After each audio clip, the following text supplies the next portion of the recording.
여러분, 우리 말이 참 힘이 있다라는 거 아시죠? 우리의 말, 우리의 입에서 나가는 말이 얼마나 귀한 능력이 있는지 몰라요. 우리가 찬양을 할 때나 기도를 할 때나 사람들과 대화할 때 입을 통하여서 나가는 메시지에는 생명력이 있어야 됩니다. 그래서 예배하는 성도들의 마음, 하나님의 말씀으로 채워지고 또 말씀으로 채워진 성도의 입에서 생명의 기운이 다른 사람에게 전해지도록 거룩한 입술로 사용되기를 간절히 축원합니다. 어제 대전 대덕에서 결혼식이 있어서 제가 생전 처음 대덕을 가보았습니다. 그리고 어마어마하게 커다란 규모의 쇼핑몰과 결혼식장이 함께 구성되어 있는 지역을 가봤는데, 제천하고 비교해 보니까 별거 아니더라고요.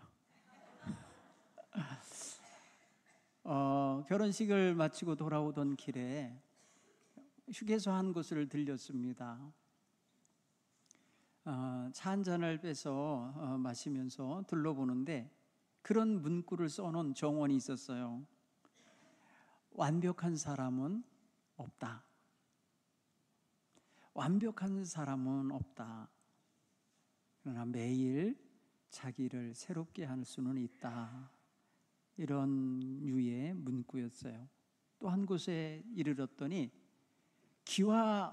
넓은 기와를 색칠을 해갖고 이렇게 매달아 놨으면서 거기에 글귀를 하나 써놨어요. 이런 글귀였어요. 세상을 변화시키고자 하는 사람은 많다. 그러나 자기를 변화시키는 자는 아무도 없다. 요새 제가 대선 후보들을 이렇게 보면 우리나라를 다 변화시키겠대요. 그런데 자기 삶을 변화를 못 시키고 있는 것 같아. 저는 보면서 이런 거예요. 이 글을 쓴 사람은 크리스찬이 아닌가 보다, 이렇게 느껴졌어요. 여러분, 이 세상에 자기를 변화시키려고 애쓰고 노력하는 성도들이 얼마나 많은데, 그렇죠? 성령 안에서 새 사람 되는 경우가 얼마나 많은데, 언행심사를 변화시켜서 성숙한 사람으로 거듭나는 역사가 성령 안에서 얼마나 귀하게 나타나는데 그걸 모르고 자기를 변화시키는 사람이 아무도 없다고 말을 하나? 이 사람은 크리스찬이 아니구나라는 걸 제가 느꼈어요.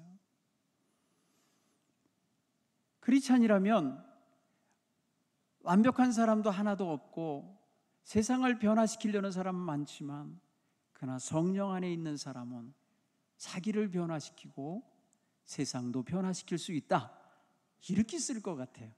그렇죠? 자, 한번 우리 주님 안에서 우리를 돌아보면서 한번 외쳐볼까요? 하나님, 나를 변화시켜 주옵소서. 우리는 성령 안에서 날마다 새로워질 수 있습니다. 우리는 성령 안에서 새 사람으로 거듭나는 비밀을 압니다. 놀라운 비밀을 알고 있는 것입니다. 오늘 저와 여러분의 삶 속에 성령님이 개입하시며 주관하시면 우리가 상상도 할 수 없었던 놀라운 역사가 우리의 삶 속에서 나타날 줄 믿습니다. 오늘 저와 여러분이 정말 주님 안에서 이러한 변화와 새 사람 되는 역사를 하나님 앞에서 경험하고 또 앞으로 남은 인생 속에서 경험하게 되기를 간절히 축원합니다. 오늘 우리가 다 하나씩 받은 우리 감리교인이라는 그 만화가요, 여러분, 우리 감리교회를 발전시키고 빛내고 하나님의 영광을 드러냈던, 나라를 운영했던 그런 인물들도 거기 있어요. 여러분, 한 시대에 나라를 운영하고 나라의 존망의 위기 속에서 정말 자신들을 불꽃같이 태우면서 민족을 지켜내고 이끌어내려고 노력한 분들이 우리 감리교회의 성도들 중에 많아요. 어떻게 그런 일을 할 수 있었을까? 여러분, 오늘 우리는 하나님이 쓰시는 그릇들입니다. 하나님이 필요에 따라 쓰실 수 있는 그릇들입니다. 그러므로 항상 주님 안에서 새로워지며 씻겨지며 준비되어져 있으며 항상 주님 손에 맡겨져 있는 그릇들이 되어야 할 줄 믿습니다. 오늘 저와 여러분은 그런 면에 있어서 역사의 한 페이지를 지나가고 있고 기록되어지는 선상에 있습니다만 우리의 삶을 통하여 역사를 새롭게 쓸 수 있습니다. 그러므로 하나님의 은혜 안에서 우리를 먼저 발견하고 우리 자신을 진단하고 우리 자신을 온전히 파악하는 것이 너무나 중요한 것입니다. 다른 사람을 쳐다보고 다른 사람을 평가하고 다른 사람에 대하여 말하는 것보다 나에 대하여 보고 나에 대하여 평가하고 나에 대하여 진단할 줄 아는 이 굉장히 중요한 눈을 우리는 가져야 돼요. 그런 면에서 오늘 성령님께서 우리의 눈을 밝히셔서 우리로 하여금 하나님 앞에 영광 돌리는 거룩한 삶으로 또 멋지게 오늘 이후의 삶의 출발점이 되도록 만들어 가시기 바랍니다. 우리도 대중 속에 들어가 있으면 대중 심리에, 군중 심리에 몰려서 행동하거나 말할 수 있는 존재입니다. 군중 속에 들어가서 여러분, 우리는 군중 속에 들어가면 자기가 가려지고 있고 자기의 존재가 작아지고 그들 속에 한 덩어리가 되니까 자기 스스로를 인식하지 않고 그냥 그 무리에 맞춰서 말도 하고 행동도 하는 경우가 많아요. 오늘 우리의 삶 속에서 우리는 군중에 휩쓸려서 군중들 틈에서 그들이 말한다고 나도 그냥 막 생각 없이 막 말해야 되는 사람이 되면 안 돼요. 여러분, 지금 얼마나 이 나라의 지도자가 되겠다는 사람들을 향하여 얼마나 폄하하면서 함부로 말하는 사람들이 많은지 몰라요. 자기 주제도 모르고 자기를 파악하지도 못하고 있으면서 마치 딴 사람을 다 아는 것처럼 많은 사람들이 떠드니까 그 말을 검증도 안 하고 그냥 그대로 앵무새처럼 말하는 사람들이 얼마나 많은지 몰라요. 위험합니다. 여러분, 오늘 성경에 불평, 불만을 쏟아놓는 대중이 있어요. 모세를 향하여 사람들이 원망하고 불평하고 강력한 요구를 하는 장면을 우리는 성경에서 만나게 돼요. 그들은 하나님이 주신 은혜와 하나님이 주시고 돌보시는 그 손길에 대하여는 전혀 무감각합니다. 하나님이 자신들과 지금 동행하고 있음에 대하여 관심이 없어요. 그들은 울고 부르짖으며 자신들의 마음에서 솟아오르는 탐욕에 의하여 외치고 있어요. 애굽에 있을 때에 값없이 생선과 오이와 참외와 부추와 파와 마늘을 먹었고 고기를 실컷 먹었었도다. 그러니 그때가 그립도다. 이러면서 함부로 말을 해요. 그들은 지금 하나님께서 약속하신 가나안을 향하여 가고 있던 도중입니다. 하나님의 뜻을 받들며 가고 있던 중이었어요. 그들의 발걸음을 인도하는 분은 하나님이셨고 그들을 보호하시고 그들에게 양식을 주시고 그들에게 먹을 물을 주시며 그들을 밤낮으로 보호하시고 적들로부터 보호하고 계신 분이 하나님이셨어요. 그런데 그들은 그 하나님의 은혜에 대해 일절 말하지 않아요. 지금 여기 없는 것을 가지고 없다고 달라고 그것만 불평을 하고 있는 거예요. 어떻게 보면 우리 같아요.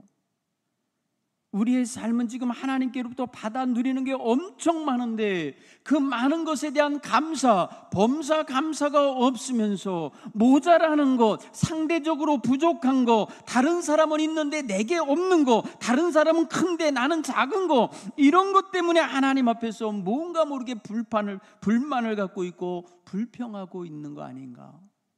저 사람들에게는 기회가 주어지는데 나에게는 그런 기회가 안 오는 게 왜 이렇게 억울한지 모르겠어요. 하나님 앞에 그런 마음을 토로하고 있지 않습니까? 근데 이들은 자신들에게 지금 베풀고 계신 하나님의 손길과 눈길에 왜 관심이 없나? 저들은 영적이고 신앙적인 눈을 뜨고 하나님을 바라보고 하나님께 의지하고 하나님께 인도함을 구하며 하나님에게 의존된 삶을 살고 있지 않은 거예요. 여러분, 신앙심은 절대 의존 감정이에요. 하나님에 대한 절대 의존 감정이 신앙심이에요. 신학적으로 정리해서 표현하면, 여러분, 오늘 주님 앞에 우리의 마음과 중심이 절대 의존하고 있는 마음인가 보셔야 돼요. 뭔가 다른 것을 의존하고 있으면서 하나님을 상대적으로 의존하고 있고 무슨 옵션으로 신앙생활을 하고 있는 사람이면 이들과 똑같은 이런 환경에 놓일 때 불평꾼이 되고 원망꾼이 될 수밖에 없을 거예요. 하나님에 대하여 절대 의존 감정을 가진 참된 신앙심을 가진 성도들은 환경을 초월하고 자기의 상황과 자기가 놓여 있는 모든 여건과 자기 능력으로 모든 것을 행할 수 없을지라도 여호와 하나님에 대한 온전한 믿음을 바탕으로 말하고 행할 수 있을 것입니다. 여러분, 하나님을 믿습니까? 절대로 믿습니까? 뭐랑 비교해 갖고 믿는 거 아닙니까? 하나님이 절대자시며 내 생명의 주관자이심을 온전히 믿는다면 우리는 생명에 위협하는 순간이 와도 내 생명을 지으시고 보호하시는 하나님을 믿는 믿음으로 인하여 담대함을 갖게 될 줄 믿습니다. 이스라엘 백성은 지금 하루 이틀 광야 생활하는 게 아니에요. 오늘 성경 본문에 보면 1년 넘게 지금 광야에 나와 있어요. 그러니까 초보자가 아니에요. 광야 생활을 어떻게 해야 되는지 알고 있어요. 어떻게 하든지 이 광야를 빨리 빠져나가야 돼요. 그런데 저들은 지금 말이에요, 하나님 앞에 원망하고 있어요. 하나님이 세우신 하나님의 종인 모세를 지치게 하고 있어요. 너무너무 탈진하게 만들고 있어요. 스트레스가 완전히 최고조에 달한 상태를 만들어내고 있어요. 오늘 성경의 11절에 보면 모세는 이런 상황을 자기가 어떻게 해소할 수가 없어요. 자기 한계를 느껴요. 자기 한계를 깨달아요. 그래서 이것을 내가 해결할 수 없다는 걸 알고 하나님께로 가져가요. 오늘 11절에 보면 모세가 여호와께 여짜오되 하면서 Why? 왜? 주님께서 종을 괴롭게 하고 계십니까? 왜? 내게 주의 목전에서 은혜를 입게 아니하시고 이 모든 백성을 내게 맡기셔서 내가 그 짐을 다 짊어지고 가게 하십니까? 왜? 여러분, 오늘 이 모세가 하나님께 내놓는 질문들이 있습니다. 질문들 몇 개인가 한번 헤아려 보세요. 그 모든 게 다 하나로 통합니다. 하나로. 오늘 성경 본문은 14절, 책임이 심히 중하여 나 혼자는 이 모든 백성을 감당할 수 없나이다. 차라리 나 죽여주시옵소서. 차라리 나를 죽게 해주옵소서로 몰아가요. 지금 너무 힘들게 하고 있는 백성 때문에 너무너무 철없이 지금 광야 한복판에서 고기 먹게 해달라고, 기운 떨어지니까 고기 먹게 해달라고 이렇게 불평하고 있는 이 백성으로 인하여 모세는 지금 굉장히 지쳐 있는 거예요. 하나님, 이 모든 백성에게 먹일 고기를 내가 더 어디서 얻어냅니까? 이들이 나를 향하여 울며 우리에게 고기를 달라고, 우리에게 고기를 주어 먹게 해달라고 하는데 내가 이걸 어떻게 감당합니까? 저 죽여주세요. 살고 싶지 않아요. 이런 지경에 이르게 만들었어요. 여러분, 이 백성들 지금요 상당히 어린애 같아요. 미숙해요. 여러분, 모세 자기네들보다 훨씬 나이 드신 노인이에요. 그리고 그가 뭔 능력이 있어서 그 200만 명 가까이 되는 그 사람들을 먹일 고기를 어디서 구해냅니까? 철부지 같은 요구를 하고 있음을 보게 됩니다. 생각할 줄 몰라요? 내다볼 줄 몰라요? 느낄 줄 몰라요? 왜 이래야 되는가? 하나님은 이렇게 힘들어하면서 지쳐있는 모세를, 그래, 내가 너를 죽여주마, 너 이리 와, 이러면서 생명을 거두지 않으셔요. 하나님께 불평하며 하나님께 원망하며, 하나님 왜 이들을 내게 맡기셨습니까? 내가 이들을 배기를 했습니까? 내가 낫기를 했습니까? 왜 얘네들을 나한테 다 맡겨갖고 나 힘들게 합니까? 막 이러면 투정 부리는데 모세도 갑자기 어린애같이 돼버려요. 모세도 같이. 여러분, 이게 얼마나 파급력이 있었던가를 알 수 있어요. 처음 시작을 누가 시작했다고 봤냐면 4절에 보면 이스라엘 백성들 중에 섞여 사는 잡족들이 있었어요. 이스라엘 백성이 아닌 애굽에서 종살이 하다가 같이 탈출한 백성이 있단 말이에요. 이들이 탐욕에 사로잡혀 고기 먹고 싶다고, 애굽에서 고기 먹던 시절이 생각난다고 막 자극을 했더니 이게 백성들 모두 12지파 모든 백성들에게 퍼졌어요. 아, 그래, 나도 생각해 보니까 고기가 먹고 싶어. 어느 고깃집 이름이 오늘은 고기가 땡기는 날, 오늘은 고기가 땡긴다, 뭐 이렇게 써놨어요. 그래서 그 집 보면 저절로 고기 먹고 싶어지는 거예요. 고기 냄새, 어떤 가게는 고기 냄새 이런 간판을 달았어요. 그러면요, 진짜 냄새가 안 나도 냄새 나는 것 같아. 평소에 먹었던 기억을 추억하게 만드는 거예요. 그래서 발길을 고깃집으로 들어오게 만드는 거예요. 이스라엘 백성들 모두가 다 광야에 있다가 이 잡족들이 말하기를 고기가 먹고 싶어, 고기가 지금 먹고 싶어 하니까 나도 그래, 이걸 생각하고 모두가 함께 말이에요, 자기네들 천막 앞에 나와가지고 다 울었다는 거예요. 고기 줘, 고기 줘 하고. 고기 먹고 싶어서 울었어요. 여러분, 우리가 보세요. 먹을 것 때문에 우는 사람, 먹을 것을 더 먹기 위해서, 아니면 특별히 더 자기만 먹고 싶어서 우는 경우 있어요. 애예요, 보면 대부분 다. 그렇죠? 그렇게 우는 애 보면 애랄까요? 어린애? 좌우 분별 못하는 애들이 그래요. 그래, 이스라엘 백성이 지금 상황 파악도 못하고, 아니 광야에서 그 많은 사람을 뭔 수로다가 고기를 먹여요? 왜 어른스럽지 못해요? 왜 어른답게 생각 못하고 이렇게 철부지같이 다 문 앞에 나와서 울고 있냐 이거예요. 기가 막히지 않아요? 여러분, 오늘 우리는요, 주님 앞에서 우리의 이 철부지 같고 어리석고 어린아이 같은 미성숙한 모습이 발견되면 깜짝 놀라야 돼요. 내가 예수 믿은 지 몇십 년이 됐는데 아직도 이 철부지 같은 짓을 하고 있는가? 아직도 이 철부지 같은 생각을 하고 있는가? 아직도 내가 이러고 있는가? 여러분, 이 광야에 있었던 이스라엘 백성만 이랬나요?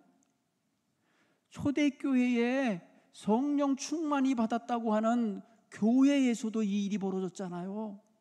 사도행전 6장 오늘 본문 1절로 4절만 읽었는데요, 여기에 헬라파 과부들이 그날 주는 양식 공급을 못 받았다고 해서 완전히 그냥 교회를 뒤집어 놓고 지금 싸움판이 벌어진 거예요. 우리에게도 빵을 다오, 우리에게도 먹을 걸 다오, 우리에게는 왜 안 주었어 하면서 먹을 것 갖고 싸우고 있는 모습이에요. 여러분, 이게 말입니다, 지금부터 1500년 전에 광야에서 있었던 일, 3500년 전에 있었던 일, 2000년 전에 예루살렘에서 있었던 일, 현대판 오늘 우리들, 미국이 지금 하는 짓이 뭐예요? 관세로 인해서 온 나라를 힘들게 하고 세계를 힘들게 하는 게 뭔지 아세요? 우리 배고파요. 우리 배고파요. 왜 니네만 먹어? 왜 니네만 잘 돼? 다 우리에게 가져와. 이거 아니에요 지금. 여러분, 현대의 이 기가 막힌 현실을 보세요. 이 먹을거리 앞에서 무너지고 있는 인간들, 무너지고 있는 인류 역사를 보세요. 심각하죠. 오늘 저는 우리 성도님들이 조금 더 성숙하고 조금 더 하나님의 뜻에 부합하는 그런 인생들로 생각의 폭도 넓어지고 깊어지게 되기를 간절히 축원합니다.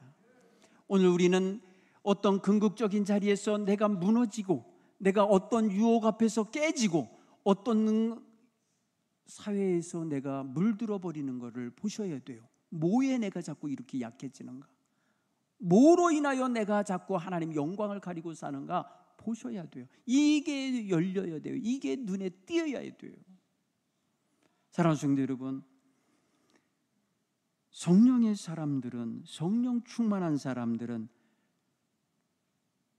이 시대에 그 어떠한 유혹이나 어떠한 도전이나 그 어떠한 인간의 궁극적인 자극, 문제에 대한 자극이 있다 할지라도 흔들림 없이 그 본분과 역할을 수행해낼 수 있을 줄 믿습니다.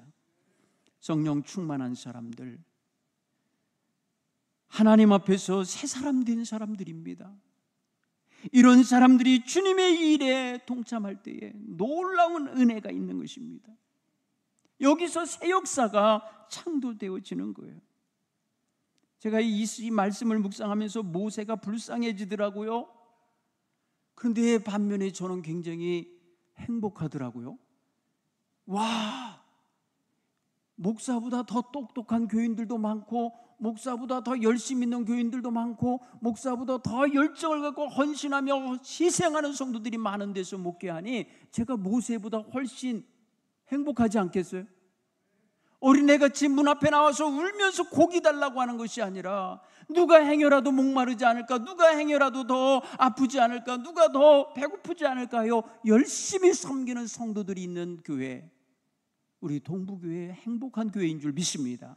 서로 섬기며 서로를 위해서 기도하며 서로를 위해서 최선을 다해서 희생할 줄 아는 성도들이 있는 교회, 이게 바로 성령 충만한 하나님의 교회의 모습인 줄로 믿습니다. 성령 충만할 때 우리는 새로워질 수 있습니다. 이전에 없던 것들이 우리 가운데 채워지고 온전히 새로워지는 줄 믿습니다. 성령 충만한 사람에게는 성령의 열매가 맺힙니다. 사랑의 사람이 됩니다. 기쁨이 충만한 사람이 됩니다. 모든 인간관계에 있어 평화와 화목을 만들어낼 줄 압니다. 어떠한 일에도 견딜 줄 알고, 자비와 양선을 베풀 줄 알고, 충성할 줄 아는 헌신자가 되며 온유 겸손하여서 하나님을 섬기는 일꾼들이 될 수 있습니다. 성령 충만한 사람은 인격이 변화여지고요, 관계가 새로워지고요, 삶 속에서 향기가 나는, 삶 속에서 그리스도인다운 모습이 나타나는 놀라운 역사를 드러낼 줄 믿습니다. 예수님을 모시고 살고 있는 사람답게 예수님이 반영되는 삶을 살아낼 줄로 믿습니다.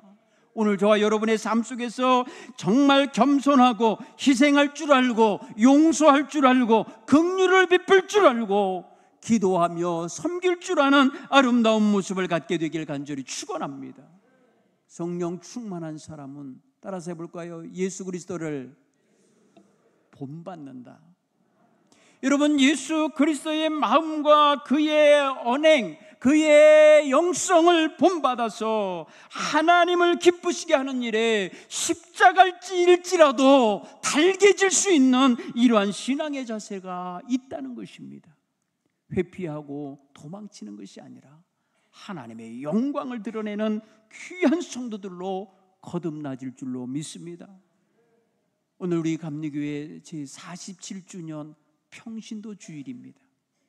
우리 평신도들이 정말 훌륭한 믿음의 사람들로 하나님 앞에 서실 수 있기를 간절히 축원합니다. 그래야 하나님을 영화롭게 할 수 있기를 간절히 축원합니다.